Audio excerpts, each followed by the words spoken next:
ചൊല്ലി സ്നേഹമോടെ ദൈവദൂതകൾ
സന്നിധിയിൽ താഴ്ന്നിടുവിൻ, എന്നാൽ അവൻ നിങ്ങളെ ഉയർത്തിയിടുമേ. ദൈവത്തിന്റെ സന്നിധി താഴ്ന്നിടുവിൻ, എന്നാൽ അവൻ നിങ്ങളെ ഉയർത്തിയിടുമേ.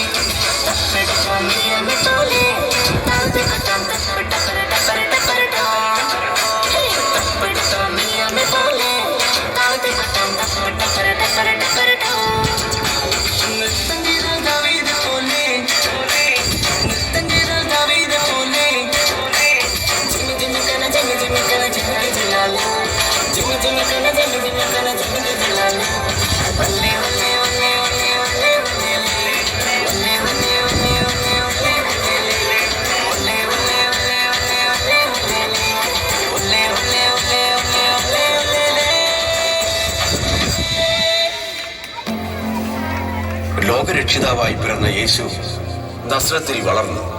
30 വർഷങ്ങൾ കടന്നുപോയി. ദൈവപുത്രന്റെ നാഴിക വന്നപ്പോൾ ഈ ഭൂമിയിൽ തന്റെ ദൗത്യം ആരംഭിച്ചു.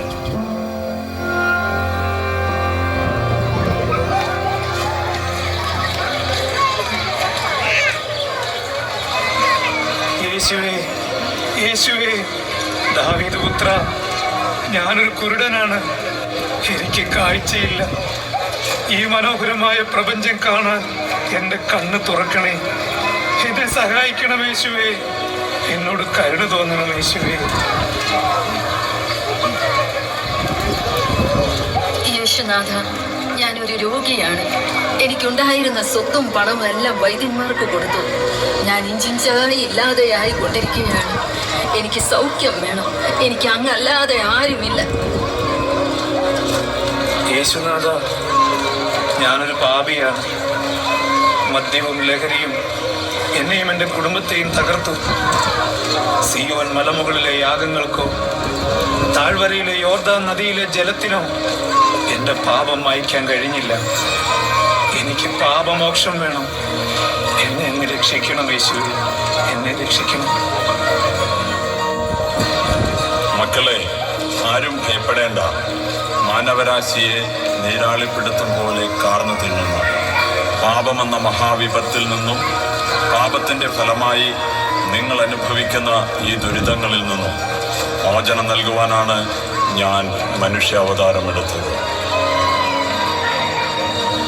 സൗഖ്യമാകുക, കാഴ്ച പ്രാപിക്കുക. മകളെ, നിന്റെ വിശ്വാസം നിന്നെ രക്ഷിച്ചിരിക്കുന്നു. ശുദ്ധനാകാം, നിന്റെ പാപങ്ങൾ ഞാൻ ക്ഷമിച്ചിരിക്കുന്നു.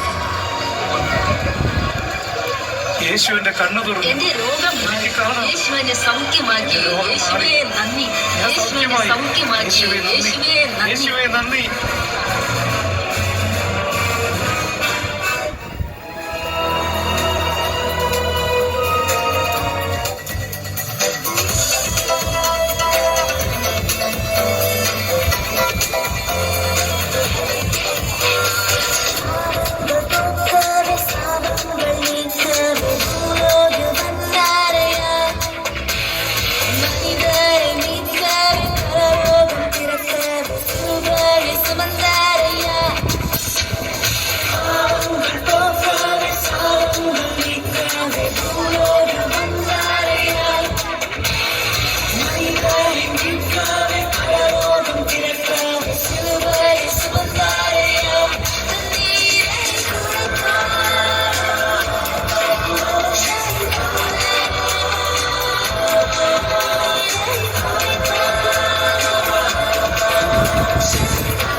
ലോകരക്ഷകനായ യേശുനാഥൻ ഈ മണ്ണിൽ മനുഷ്യനായി അവതരിച്ചത് മാനവരാശിയെ പാപത്തിൽ നിന്നും രക്ഷിക്കുവാനാണ്.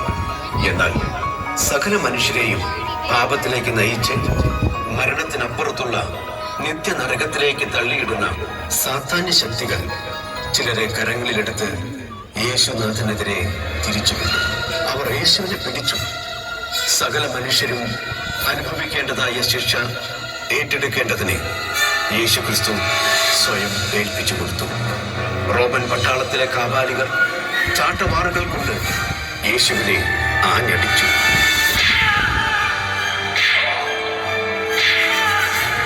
ദൈവത്തിന് ഇഷ്ടമില്ലാത്ത കാര്യങ്ങൾ നാം ചെയ്തതിന്റെ ഫലമായി നമ്മുടെ കൈകളിൽ അടിക്കേണ്ടതായ കാര്യരുമ്പാണികൾ യേശുവിന്റെ കരങ്ങളിൽ അടിച്ചിറങ്ങി.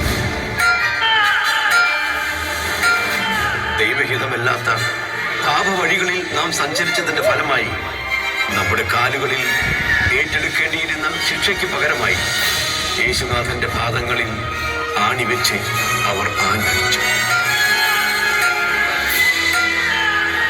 ദൈവത്തിന് നിരക്കാത്ത ചിന്തകളും അക്രമവും അനീതിയും കൊലപാതകവും കൊടിയ പാതകങ്ങളുമെല്ലാം ആസൂത്രണം ചെയ്യുന്ന നമ്മുടെ തലയിൽ ഏൽക്കേണ്ടതായ ശിക്ഷാവിധിക്ക് പകരമായി യേശുവിന്റെ ശിരസിൽ മുൾക്കിരീടം വെച്ച് അവർ ആഞ്ഞടിച്ചു. മറ്റാരും അറിയാതെ ചതിവും വഞ്ചനയും രഹസ്യ പാപങ്ങളും സൂക്ഷിക്കുന്ന നമ്മുടെ ചങ്ക് തുളയ്ക്കേണ്ടതിന് പകരമായി യേശുനാഥന്റെ വിലാപ്പുറം കുത്തി തുളയ്ക്കപ്പെട്ടു. അങ്ങനെ നമ്മുടെ പാപങ്ങൾ ചുമന്നുകൊണ്ട് അരുമനാഥൻ ക്രൂശിന്മേൽ കയറി.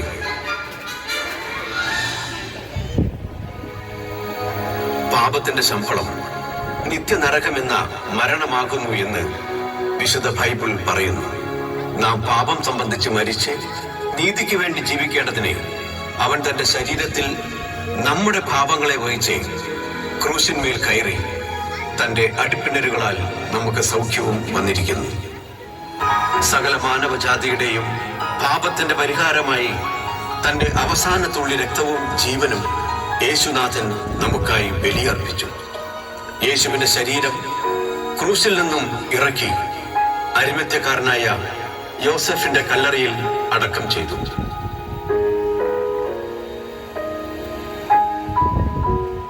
എന്നാൽ മൂന്നാം ദിവസം ഉയർപ്പിന്റെ പൊൻപുലരിയിൽ തിരുവെഴുത്തുകളിൽ പറഞ്ഞിരിക്കുന്നത് പോലെ, ഹേ മരണമേ, നിന്റെ ജയം എവിടെയെന്ന് ഉറക്കെ പ്രഖ്യാപിച്ചുകൊണ്ട് മരണത്തെയും പാതാളത്തെയും പരാജയപ്പെടുത്തി യേശു ഉയർത്തെഴുന്നേറ്റു. ഇതാ ഞാൻ നിങ്ങൾ നിങ്ങൾക്കായി മരിച്ചിട്ട് ഉയർത്തെഴുന്നേറ്റിരിക്കുന്നു. ആത്മഹത്യാ ചിന്തയും കുടുംബ തകർച്ചയും മാറാരോഗങ്ങളും യുദ്ധശ്രുതികളും ഏകാന്തതയും വേദനകളുമെല്ലാം നിങ്ങളെ വേട്ടയാടുമ്പോൾ ഈ ലോകത്തിന് തരാൻ കഴിയാത്ത സമാധാനം ഞാൻ നിങ്ങൾക്ക് തരുന്നു. ഞാൻ നിങ്ങളെ ആശ്വസിപ്പിക്കാം. ഇതാ ഞാൻ ലോകാവസാനത്തോളം എല്ലാ നാളും നിങ്ങളോട് കൂടെയുണ്ട്.